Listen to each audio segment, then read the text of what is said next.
Hello, my name is Dr. Erika Tate. I am the founder of Blue Knowledge. I am excited to share with you today one of my favorite stories.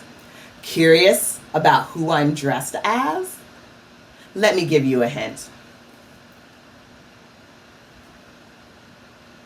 That's right, I'm Ada Twist. And today I will be reading Ada Twist Scientist by Andrea Beaty, illustrated by David Roberts.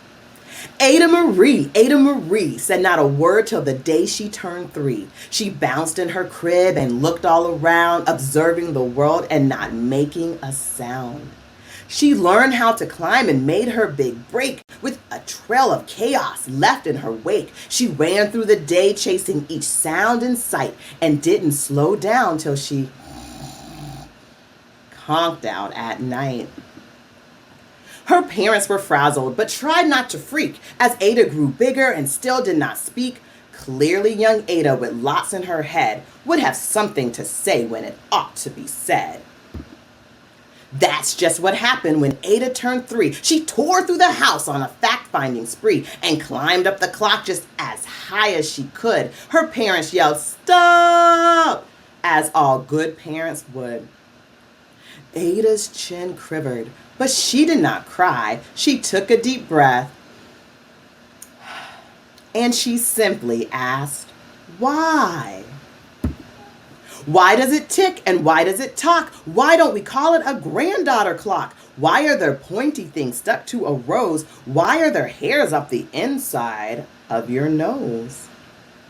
She started with why and then what, how, and when. By bedtime, she came back to why once again. She drifted to sleep as her dazed parents smiled at the curious thoughts of their curious child who wanted to know what the world was about. They kissed her and whispered, "You'll figure it out." Her parents kept up with their high-flying kid, whose questions and chaos both grew as she did. Even Miss Greer found her hands were quite full when young Ada's chaos wreaked havoc at school. But this much was clear about Miss Ada Twist. She had all the traits of a great scientist. Ada was busy that first day of spring testing the sounds that make mockingbirds sing when a horrible stench whacked her right in the nose, a pungent aroma that curled up her toes. "Zowie!" said Ada, which got her to thinking, what is the source of that terrible stinking? How does a nose know there's something to smell? And does it still stink if there's no nose to tell? She rattled off questions and tapped on her chin. She'd start at the start where she ought to begin. A mystery, a riddle, a puzzle, a quest. This was the moment that Ada loved best. Ada did research to learn all she could of smelling and smells, both the stinky and good. One hypothesis Ada thought could be true. The terrible stink came from Dad's cabbage stew. She tested and tested, but soon Ada knew it was time to come up with hypothesis 2. Then zowie! The stink struck again just like that. Hypothesis 2 is caused by the cat. The cat couldn't make such a stink on its own. It needed perfume and some fancy cologne. So young Ada tested. The test was a flop. She started again, but her parents yelled, "Stop! Ada Marie, to the thinking chair now. By the time we count 3. Enough, said her mother. That's it, said her dad. Her parents were frustrated, frazzled, and mad. Why? Ada questioned. Her mother said, "No." "What?" Ada queried. Her father said, "Go. You've ruined our supper. You made the cat stink. Enough with your questions. Now sit there and think." She looked at her parents. Her heart turned to goo. Poor Ada Twist didn't know what to do.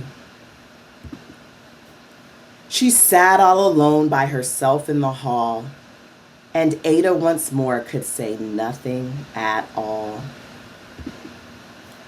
And so Ada sat, and she sat, and she sat, and she thought about science and Stu and the cat, and how her experiments made such a mess.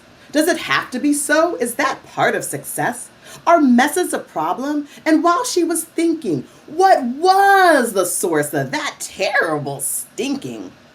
Ada Marie did what scientists do. She asked a small question and then she asked two. And each of those led her to 3 questions more. And some of those questions resulted in 4. As Ada got thinking, she really dug in. She scribbled her questions and tapped on her chin. She started at why, and then what, how, and when. At the end of the hall, she reached why once again. Her parents calmed down. They came back to talk. They looked at the hallway and just had to gawk. No patch of bare paint could be seen on the wall. The thinking chair now was the great thinking hall. They watched their young daughter and sighed as they did. What would they do with this curious kid who wanted to know what the world was about? They smiled and whispered, "We'll figure it out." And that's what they did, because that's what you do when your kid has a passion and heart that is true. They remade their world. Now they're all in the act of helping young Ada sort fiction from fact. She asked lots of questions. How could she resist? It's all in the heart of a young scientist. And as for that smell, what can Ada Twist do but learn all she can with her friends in grade 2? Will they discover the stink that curls toes? Well, that is the question, and someday, who knows?